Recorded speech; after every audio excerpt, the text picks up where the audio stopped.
Hello everyone. Hi, what is up? It's me, Angie. Welcome back to my channel. Thank you so much for being here, stopping by and hanging out with me today. I am so excited to have you guys here because we're finally getting to listen to Eternal Sunshine from Ariana Grande, which is the new album. I'm late to get to it. I'm avoiding it at every corner, but I definitely heard snippets here and there. But I'm trying my best not to get spoiled because I need to listen to this fresh and blind. So that's what we're gonna be doing today. If you would like to subscribe and give us a thumbs up, that would be really cool of you to do that. But either way, I'm just so happy here hanging out with me today and giving me your 10-minute review. It really does mean so much to me. I do also have a Patreon if you'd like to sign up for that. It's linked in the description below always, and that's where you can get extended versions and early access to all of my videos that go up here on YouTube. But either way, like I said, I just appreciate being here. Let's check out Eternal Sunshine from Ariana Grande. I've heard lots of people loving this album. People say this is one of her best works of art she's ever done. I know this is a bit of a concept album related to the film Eternal Sunshine of the Spotless Mind, which I have seen before. It's such a good movie. That movie is about a couple who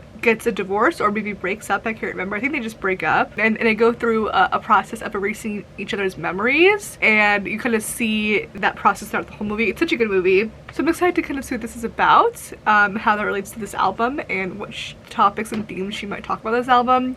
I know Ariana Grande has been very polarizing in the media lately because of her divorce from her ex-husband, Dalton Gomez, and then now her new relationship with Ethan Slater, or as many have coined him, SpongeBob. But I'm excited to see what she has to say about it all. I think she'll adjust some things in this album and kind of give us maybe more context to things. We'll see. Alright, let's get into it. The first song here is called Intro, parentheses, End of the World.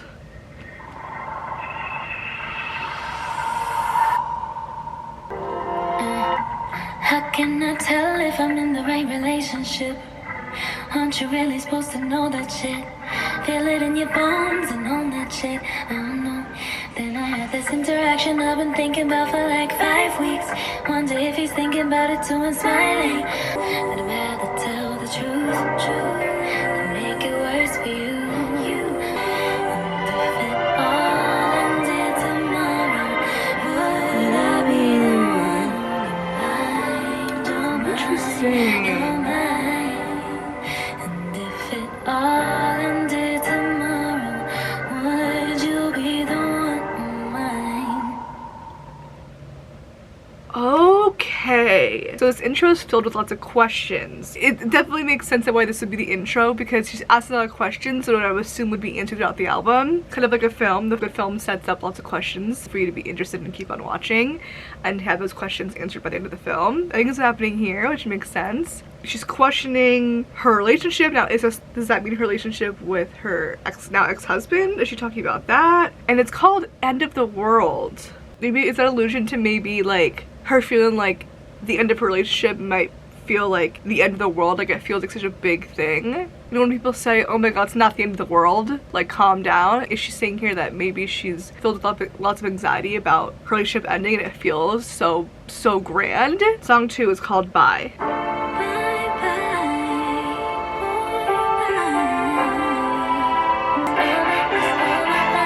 Oh, okay. I'm finally moving through my fears. At least I know how hard we tried, both you and me. Didn't we? So I grabbed my stuff. Ooh. Oh my gosh. Okay, so this definitely feels like maybe about her official breakup with her last relationship. Her last marriage. She is saying like, I'm leaving this relationship, it's over. This ain't the first time I've been hostage to these tears. I can't believe I'm finally moving through my fears. I know how hard we tried, both you and me, didn't we? Yeah.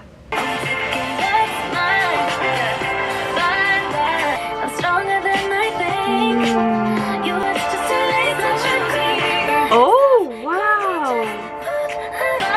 What a fun song. Like such a fun catchy tune.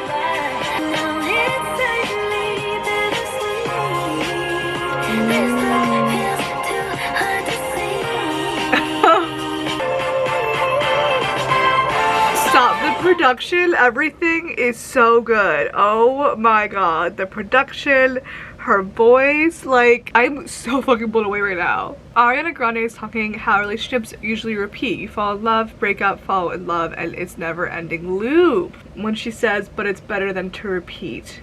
Maybe it's also better than to repeat this cycle of this relationship that's happening here. Like, I gotta leave. We keep on fighting and trying to work things out, but clearly it's not working. It feels, you know, bittersweet. I think that's how a lot of relationships end. Feeling that bittersweetness, it's like, it's hurtful, but also, you know, it's for the best. I think every relationship is learning. Every relationship, you learn more about yourself. You learn about what you want in a relationship, what you deserve in a relationship, what you don't want in a relationship. Oh, what a fun song. Oh my god.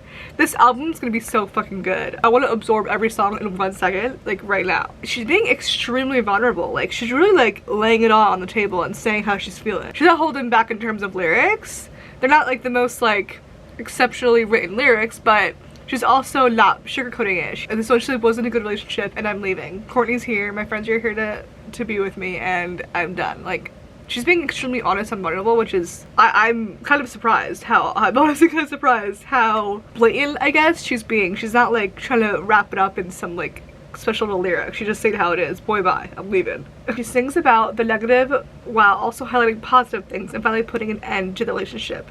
She says, that was a tricky balance for me because I definitely had some sessions where I was writing more emotionally and reactively, but that's also very human, so I didn't want to erase all of it. Yeah, like maybe the original draft of this song was a lot more explosive, but she kept a lot of that honesty that she could have taken away in drafting up the song going forward, but I like how she kept a lot of the honesty in it. Alright, next song, song 3, is called Don't Want to Break Up Again.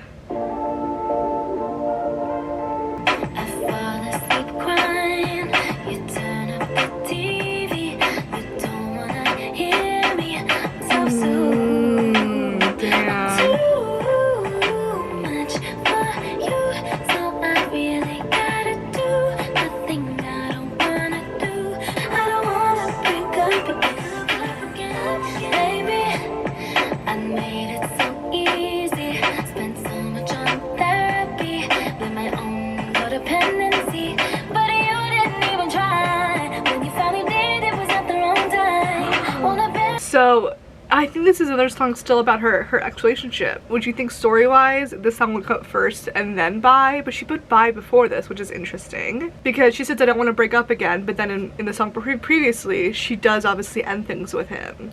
I mean, we also know that obviously today. She doesn't want the relationship to end, but she's crying in sleep and she puts the TV louder so that he doesn't hear her. So obviously this relationship isn't healthy. I don't want to fuck with your head. It's breaking my heart to keep breaking yours again. This situationship has to end, but I just can't refuse. I don't want to break up again. Ugh. It seems like Ariana Grande just wants to have that eternal love, eternal sunshine. The chorus is irritated to say that, like women before Ariana, she's just looking for love. Ariana has had many relationships and or flings over many years, but unfortunately they don't seem to work out. Ariana may be talking about an actual conversation she had with one of her partners when she said, I don't want to break up again. She's expressing vulnerability about not wanting to leave because she loves them, even though it's bad for her or both of them. Hence why she says, I just can't refuse. She's not the first and not the last to go through a relationship and it not work out. Definitely not the first person to get divorced. I think when you're a celebrity, things are just on this mega scale, and so it can feel even more pressure to stay in a relationship even if you're unhappy because of what people will say about you. And her to say I'm too much for you is so sad because it's like you will never be too much for the person that loves you. You'll never feel that way. You'll never feel too much. I've experienced it too, where I just felt like I was like, am I being too forward? Am I being too clingy? Am I being too much? Like with past relationships that I've been in, it's like, no, like if the person really did care about you, if they were right for you, if they loved you, you would never be too much. The relationship I'm in now, I don't feel that way. I never feel like I'm too much. I never feel like my emotions are too big or I'm asking for too much because they love me for who I am. And it sucks that Ariana Grande felt that when she was married to someone. You should not feel that way about your husband.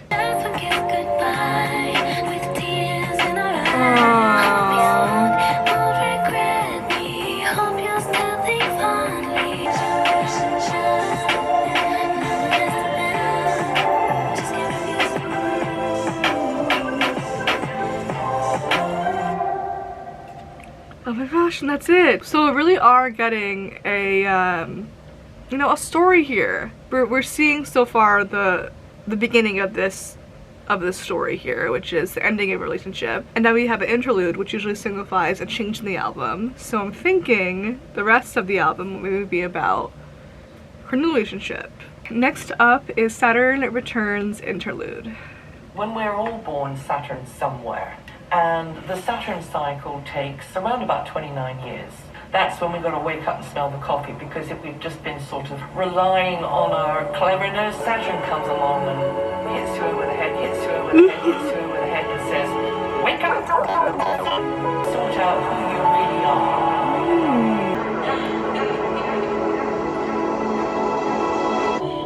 Oh my god, and it goes into Eternal Sunshine! Oh my god, that was like so cool. Wow. So the spoken track Saturn Returns initially goes into lessons of a Saturn return. It is spoken by astrologist Diana Garland. A Saturn return is a growth that happens approximately every 29.5 years. I think that's around the age Ariana Grande is, if I'm not mistaken. And it returns to its exact placement where it was on your birthday. It means that you are shedding old parts of yourself to grow into a full adult and become a more mature version of yourself. There are multiple different experiences that happen while you're Saturn return, and there is numerous lessons learned in this growing time. The end of the track transitions into the title track of the album, Eternal Sunshine. Oh my god, okay. So she's shedding this old part of her life and trying to basically start new and have a fresh start.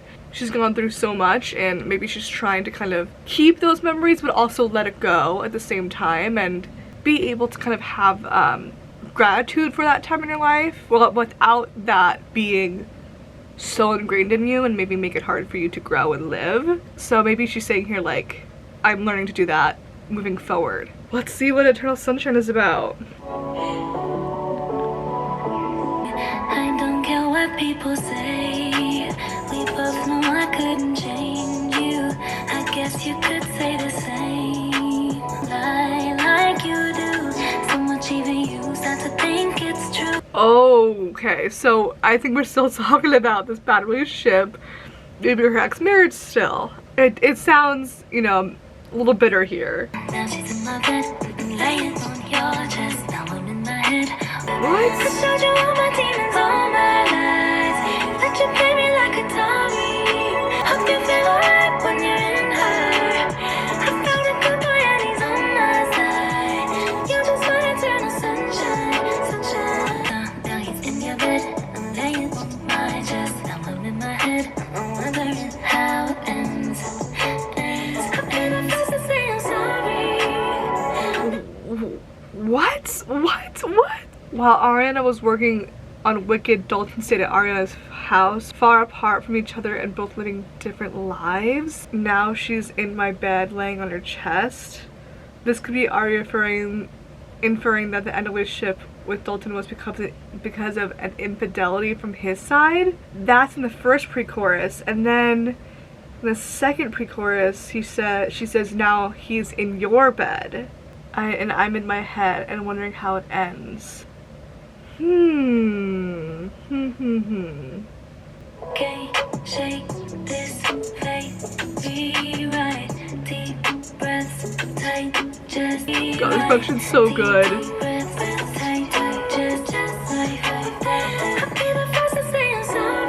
Oh my gosh.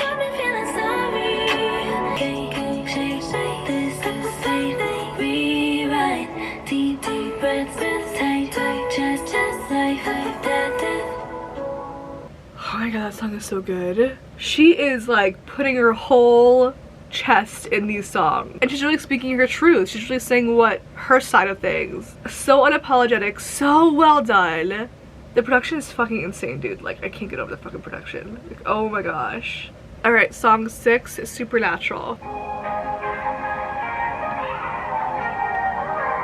Don't want nobody else around me. Just need you right here. Want you to name it, I do. Want you to make it yours. It's like supernatural. Stars falling down on me, but I don't mind at all. It's like supernatural.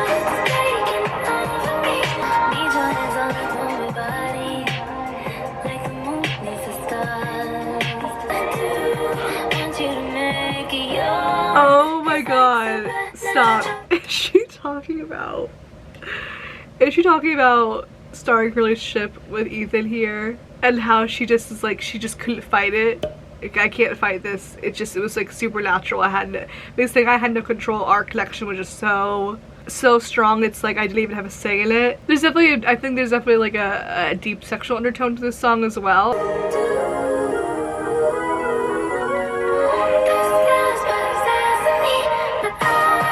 Oh my god, this song is so good.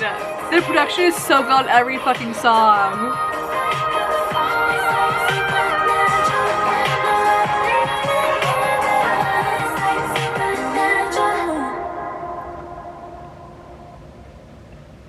Damn, these songs are so good. Alright, next up, song 7, True Story. This is a true story about all the lies you fantasize about you and I. This is a true story about all the games I know you play. No, this is not what I need. Give me love, love, give me love. Not what I want. I'll play the villain if you need me to. I know how this goes, yeah. I'll be the one you pay to see, play the scene while the cameras please. I'll play whatever part you need me to.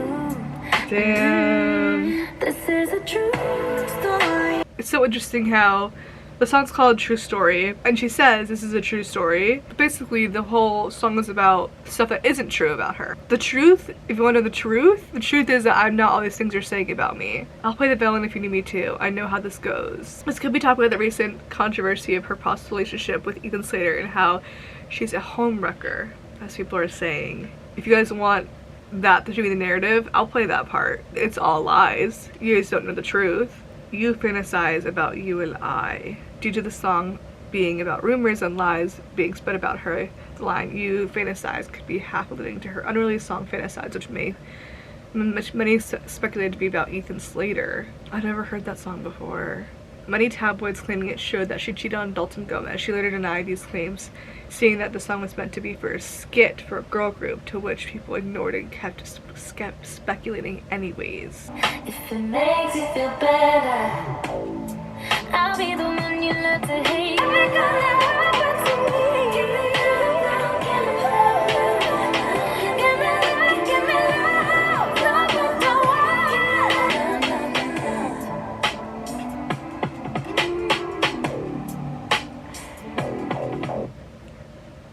Oh, she's really saying it all. She's letting everyone know what the deal is. She's not holding back. This is so good. This is so good. Alright, next up is The Boy Is Mine.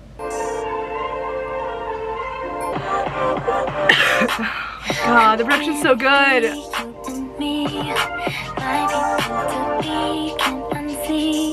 But I don't wanna cross no sea. I'm usually so unproblematic, 'cause the boy is mine. Something about him is made for somebody like me. The boy is mine. I can't wait to try him. Let this get intertwined. The stars they align. The boy is mine. My girls, they always come through in the sticky situations. Say it's fine. Happens all the time. I don't want to say anything mean. I don't want to say anything mean. God knows I'm trying, but that's just no use denying. Okay, I just need to say something. Clearly this song is about Ethan, right? God knows I'm trying, but there's no use in denying. Like, she feels a gravitational pull to this guy that she can't seem to deny it, you know? She can't deny it. There's no use in denying it. In verse 1, at the start of the song, it does say that in an interview with Zane Lowe for Apple Music One, Grande revealed that one of the songs from Eternal Sunshine could reuse some parts of her scrap song Fantasize, which is about resisting the urge to be with a man due to the controversy it will cause. Is that so? It is because the man is already in a relationship.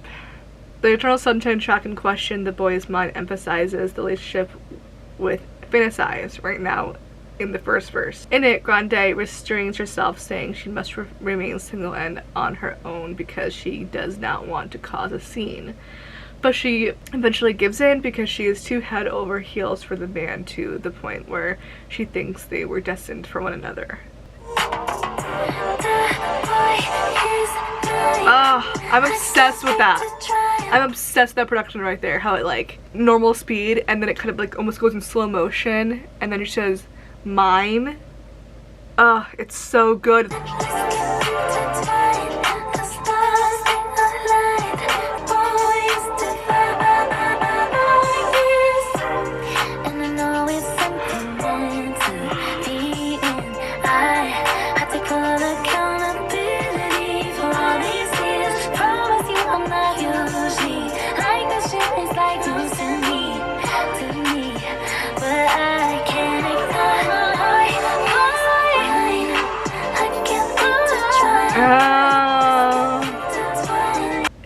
It just feels a little too on the nose for me personally to be just about this fake thing that fantasizes about. You know, it just feels a little too on the nose for me.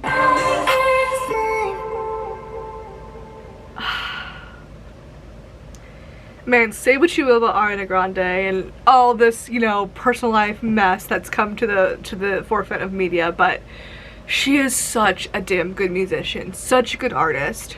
She has so much power in her voice. Such a little girl that holds so much power, you know? She's such a bad bitch, honestly, and this album is so fucking good. And like I said, I have my own reservations about everything that's going on, whatever. But you know what? At the end of the day, I still am an Ariana Grande fan. I still do love Ariana Grande, and I take everything that I hear in the media and on TikTok and everything with a grain of salt. You gotta give it to her. You gotta give it to her for kind of staying true and not giving in to what she thinks everybody wants her to say.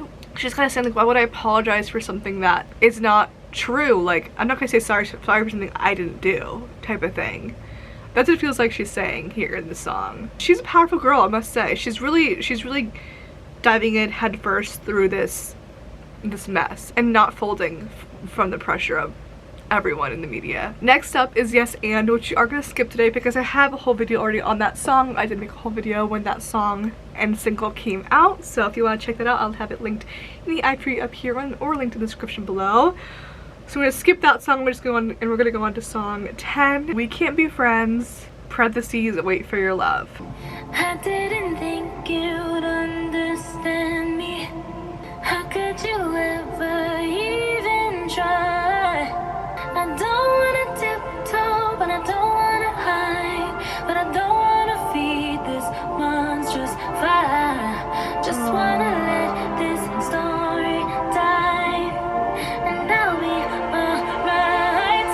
We can't be friends. Wait until you like me again. Wait for your love. Now I'll wait for your love. Okay, this feels like it's like about the media and the hate that she's been getting because of everything. Yeah, she's like, I don't want to hide, but I also don't want to feed into the fire that is the tabloids and the media and the speculation and the gossip. Me and my truth, we sit in silence.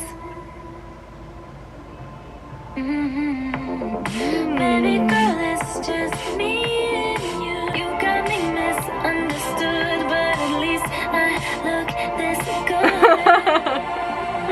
We can't be friends, and now it's only me. And baby, that's all I need. We can't be friends, but I'd like to just pretend you cling to. Yeah, okay, so we can't be friends, like, the media is not her friend. I definitely think in the past she tried to make it her friend for sure, but she's like, these people don't have my best interest at heart. They just are writing for whatever gets them clicks and views and whatever. Like, they cling to their paper and pens that write about me, whatever they want to write about me, whether it's true or it's not, whether it's good, whether it's bad. In the interpolation of the song, the needy girl. In this interpretation of the song, addressing Ariana's relationship to the public, this line is acknowledging that people made her who she is as a success. Yes, it is a complex relationship because on one hand, she's grateful for the fame to be able to do what she loves, to share her art and foster human connection. But the trials that come with celebrity cause her pain. Yeah. Papers and pens, wait until you like me again. It's just a cycle, I guess, right? It's like you love me, you hate me, and I'll just wait till you like me again. And I'll wait for your love. I'll be here waiting for you when you, I guess, realize all that bullshit wasn't true. I'll be here when you figure it out. I'll wait for your love. Wow, that was such a good song. That production is so hypnotizing. So pretty. Alright, next up is I Wish I Hated You. Hung all my clothes in the closet you made, but no matter how I try to, and no matter how I want to, and no matter how easy things could be if I did, and no matter how guilty I still feel saying it. I wish I hated you. It's so much easier to just hate someone, Wish there right? was worse to you.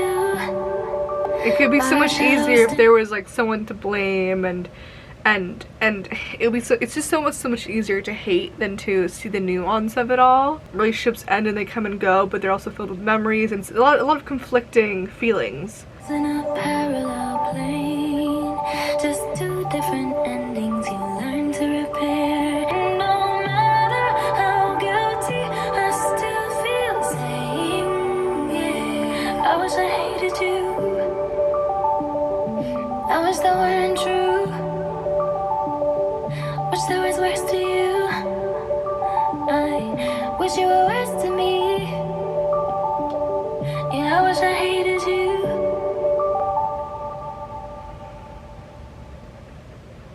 Damn.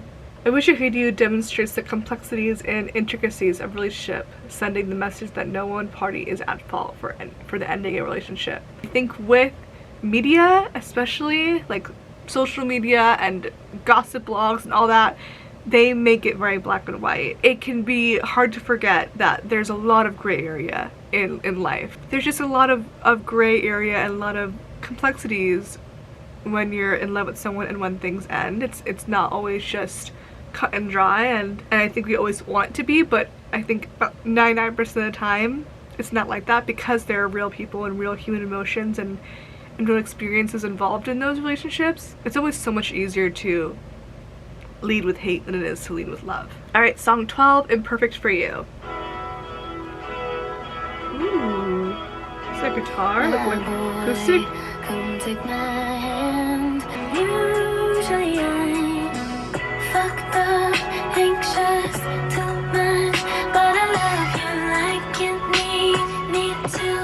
Imperfect, void, messy, completely deep. Stressed, but I'm not like that since I met you. So here she's saying, I'm an imperfect person, I'm fucked up, I'm anxious, I'm too much, but that's what you love about me, and that's what makes me me, and that makes us perfect for each other because we're these unperfect human beings that fall into place. Whereas in the previous song, she felt like she had to hide her emotions, she had to hide her crying at night, and she felt like she was too much for her last relationship. Whereas here, she's feeling like, okay, sorry, I don't even know what the heck I was just saying. I just heard like as if someone opened the door or something, and it like scared me because I am home alone. My boyfriend's at work all day, so I was like very confused at what I just heard, but everything seems fine. I don't even know what I was saying, but hopefully I got my point across. Let's just continue with the song. Let's leave our baggage and wine at the table. How can we know that this was a happy disaster? I'm glad we crashed and burned.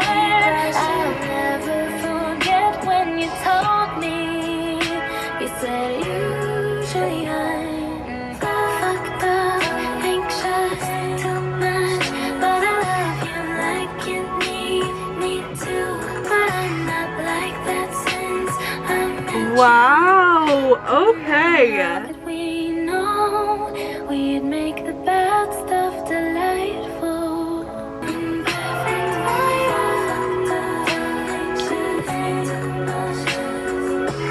like you need me to. Like an imperfect I think that's definitely a song about her now relationship with her current boyfriend, Ethan Slater. And this is kind of what I was saying before about how the person you're with will appreciate every aspect of you, not the bad, not just the good, but also the bad. The parts that maybe you feel ashamed of, the parts that maybe you don't want to show. If the person is good for you and a kind person, and if that love truly is there, then that shit doesn't matter, and they love all the baggage and everything, every part of you. I feel like that's how she feels in this current relationship. I could show you everything. I could show you my anxious side, and I could be too much with you because you're just like me, as she says. He says the same thing, and he's like okay with all that. Perfect for You emphasizes the beauty of imperfection within a relationship. Additionally, Imperfect for You is built on the wordplay I'm perfect for you. Alright, let's go to the last song, Ordinary Things, featuring Nonna, which is how I call my grandma too. I call my grandpa and grandpa Nonna and Nonno on my dad's side. Nonna and Nonno is Italian for grandpa and grandpa, if you're wondering. So let's check out Ordinary Things featuring Nonna. We could go pop all the champagne in California. We could have omakase in Tokyo if you wanna. We could spend every dime, but I don't want anything but more time. No matter what we do, there's never gonna be an ordinary thing. No ordinary things for you. Their love is extraordinary. You hit just like the first sip of wine after a long day. You hit like my biggest fan when I hear what the critics say. You hit just like a green light, ordinary things for you. And when he'd come home and I'd see him and the gets off that train, it was like God Almighty arrived. It was, it's not that we never fought. You can overcome that. It's never go to bed without kissing goodnight. It's the worst thing to do. Don't ever do that. And if you can't, and if you don't feel comfortable doing it, you're in the wrong place. Get out. And that answers the question from the beginning of, am I in the right relationship? No, she wasn't. And now she's in a relationship where maybe she feels comfortable. Wow. That was really good. That was a really good album. Every song was so fucking good. Every production was so fucking good. And I think she said a lot of things.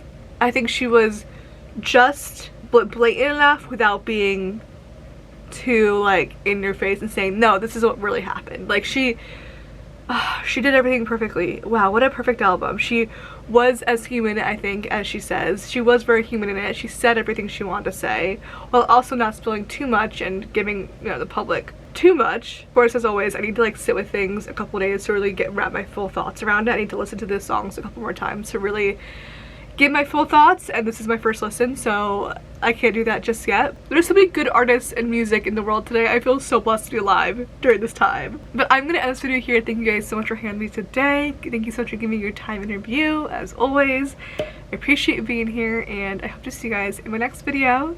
So be sure to subscribe and give me a thumbs up before you go, and I hope to see you guys then. Bye!